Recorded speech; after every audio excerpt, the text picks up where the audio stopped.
Hey everybody, hope you're doing good. I thought I'd start this morning right, and so I was reading in my Bible in Isaiah chapter 55, verse 8. You may be familiar with this verse, but it says, "My thoughts are far above your thoughts."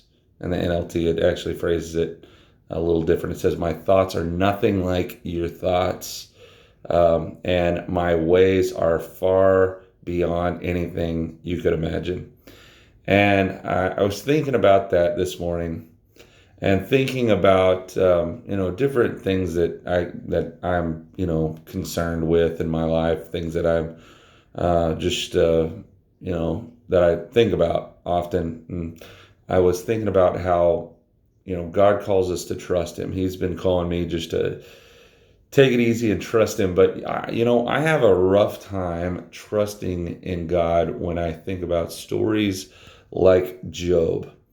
And I don't know about you, but Job is something that kind of um, shakes me up a little bit, because in the book of Job, Job goes through this really difficult test and trial, and God never really explains the reason for that. He never says, "Hey, I'm doing this to produce this kind of character in you." He doesn't say the reason for the trial. And you know what is interesting as I think about it and as I've gone through different things is that God does not have to explain Himself to us.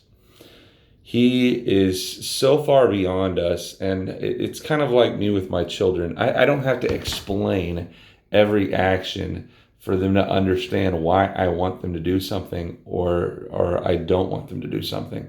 I have reasons for it, and whether they perceive it to be good, bad, or terrible, or whatever, my reasons are with the best intentions at heart, and I think sometimes it's really hard for us to go through this because there's things that we're going through in life, and we can look around and everyone would agree that it's just a terrible, difficult thing that we're facing, and yet there is there God is allowing this to happen for a reason. There's a reason that something happened, and I'm not saying that God is that He approves of everything that happens in life, that He approves of terrible things and tragedies and things like that. No, that's not what I'm saying at all.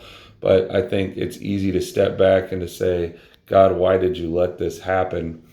And for us to, it's easy for us to try to put God on on the stand, and begin to try to judge Him and judge His actions, and say whether or not, make a judgment on whether or not God is good. That is a common thing.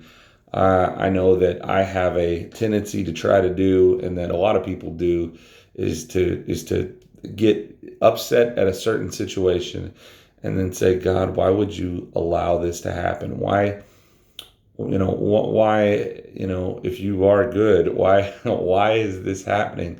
And we try to judge God because we don't agree with the way that He's handling things at the moment. But His ways are so far beyond our ways. God has a total picture of reality that we don't. It's like my children; they don't see they don't see reality. They don't really understand how the world is. They